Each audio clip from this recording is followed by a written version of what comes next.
देश और दुनिया की तमाम छोटी और बड़ी खबरों के लिए हमारे चैनल को सब्सक्राइब करना न भूलें और बेल का बटन जरूर दबाएं।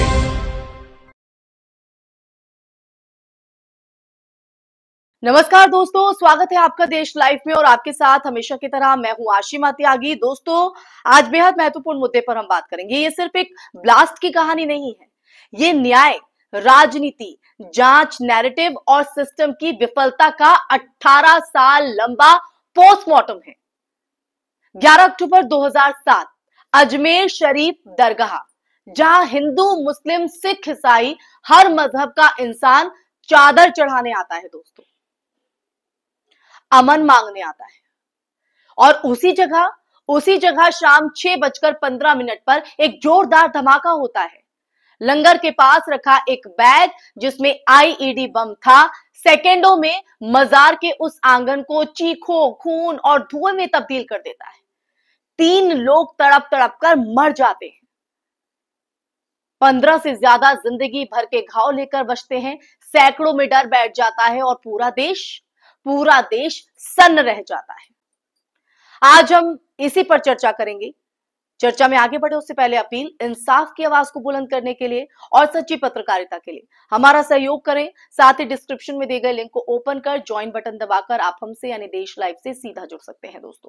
दोस्तों चर्चा में आगे बढ़ते हैं और जिस कहानी की मैंने बात की, ये केस की पहली जांच राजस्थान एटीएस करती है, फिर सीबीआई को सौंपा जाता है और 2011 में एनआईए इसे अपने हाथ में ले लेती है।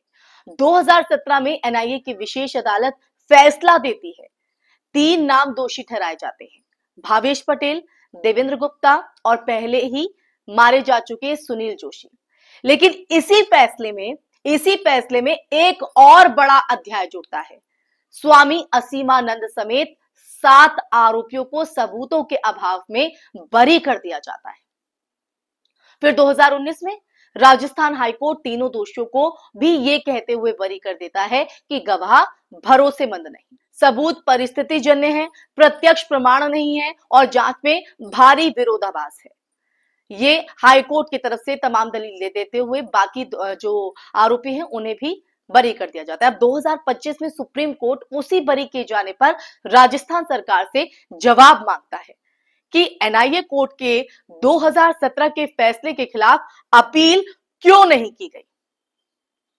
यह एक साधारण कानूनी सवाल नहीं, बल्कि पूरी आपराधिक न्याय प्रणाली पर खड़ा किया गया आरोप भी है अगर देखा जाए। और समस्या दोस्तों यहीं से शुरू होती है। असीमानंद वही नाम है जो 2007 से 2010 के बीच कई धमाकों की फाइलों में दर्ज है। समझौता एक्सप्रेस, मक्का मस्जिद, मालेगांव और अजमेर।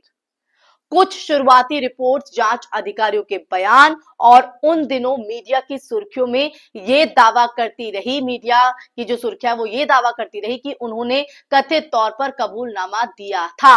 लेकिन अदालत तक पहुंचते हर कबूलनामा कानूनी कसौटी पर कमजोर हो गया।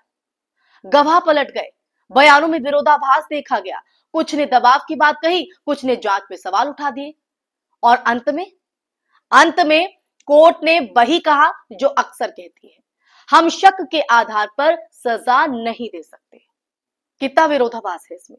लेकिन सवाल यह नहीं कि किसे सजा मिली या नहीं मिली, सवाल यह है कि सच क्यों नहीं मिला। क्या हमारे सिस्टम में जांच सच तक पहुंचती भी है या सिर्फ एक जो नैरेटिव की पुष्टि तक? क्या जांच एजेंसियां स्वतंत्र होती हैं या राजनीतिक तापमान के हिसाब से संदिग्ध तय किए जाते हैं? क्यों हर बड़े आतंकी मामले में शुरुआत दावों से और अंत सबूतों की कमी पर होता है? क्यों गवाह जो शुरुआत में इतने मुखर होते हैं अदालत तक पहुंचते पहुंचते अपनी ही बात से मुकर जाते हैं? क्या यह संयोग है या डर, दबाव, सुरक्षा की कमी और संस्थागत खामियों का पैटर्न? ये तमाम वो सवाल हैं जो इस फैसले के बाद और सुप्रीम कोर्ट के इन सवालों के बाद गूंज रहे हैं।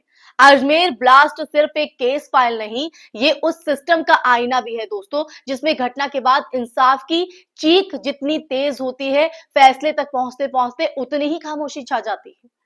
टीवी स्टूडियो में जब शक एक खास समुदाय पर गया तो एंकरों ने नाम, पहचान, मजहब सबका पोस्टमार्टम ऑन एयर कर दिया, सबका।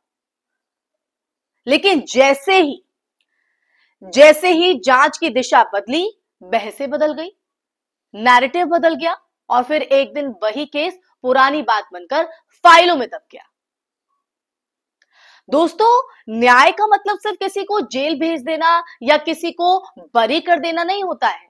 न्याय का मतलब होता है सच का स्थापित होना। यहां ना पीड़ित परिवारों को वो सच मिल पाया जिसकी उम्मीद यहां पर की जा रही थी, ना आरोपियों की बेगुनाही निर्विवाद रूप से साबित हुई, और ना जांच में यह बता पाई कि धमाका किसने किया था। यह न्याय की सबसे खतरनाक अधूरी स्थिति है दोस्तों, सबसे खतरनाक, जहां कोई दोषी साबित नहीं होता और कोई निर्दोष साबित भी नहीं होता। बस एक केस दम तोड़ देता है। इतना लंबा लड़ाई लड़ने के बाद एक केस दम तोड़ देता है। और याद रखिए, जब बम फटता है तो इंसान मरते हैं, लेकिन जब न्याय फेल होता है ना, तो एक पूरी की पूरी पीढ़ी का जो भरोसा है वो मरता है, वो दम तोड़ देता है। और जिस दिन जनता न्याय पर भरोसा करना छोड़ दे, उस दिन किसी बम की जरूरत नहीं पड़ती है दोस्तों। सिस्टम की चुप्पी ही सबसे बड़ा धमाका बन जाती है, सबसे बड़ा धमाका। इसीलिए आज सुप्रीम कोर्ट ने ये जो सवाल किए हैं, दोबारा इस चर्चा को हवा दी है। अब आगे इस केस में क्या दिशा बदलती है, क्या जवाब सरकार की तरफ से दिया जाता है, ये तो देखने वाली बात होगी। लेकिन साथ ही साथ ये आज की जो चर्चा हमने की है, ये जो आज हम पूरा सिनेरियो इस पूरे मामले में देखते हैं, वो न्याय व्यवस्था पर जरूर सवाल खड़ा करता है। क्योंकि न्यायिक व्यवस्था एक ऐसी व्यवस्था है जिससे आम जन उम्मीद करता है न्याय की, सच सामने आने की, उसके साथ जो अपराध हुआ है उन अपराधियों को सजा दिलाने की। लेकिन जब इसी तरह से न्याय होगा तो कैसे आम जन भरोसा करेगा? तो इसलिए आवाज उठाइए। इसी के साथ इस चर्चा में फिलहाल के लिए बस इतना ही। ये चर्चा आपको कैसी लगी? चर्चा सुनने के बाद आपके जहन में क्या है? आप क्या सच मानते हैं? और यहाँ क्या ऐसा लूप होल है जिसकी वजह से हमारी जो न्याय व्यवस्था है वो सवालों के घेरे में खड़ी हो जाती है? कमेंट बॉक्स में कमेंट करके जरूर बताइएगा दोस्तों। इस वीडियो को ज्यादा से ज्यादा शेयर भी कीजिएगा और हमारे चैनल देश लाइव को सब्सक्राइब कीजिएगा। फिर हाजिर होंगे एक ऐसा ही मुद्दा लेकर। तब तक अपना ख्याल रखिए। जय हिंद, जय भारत, नमस्कार।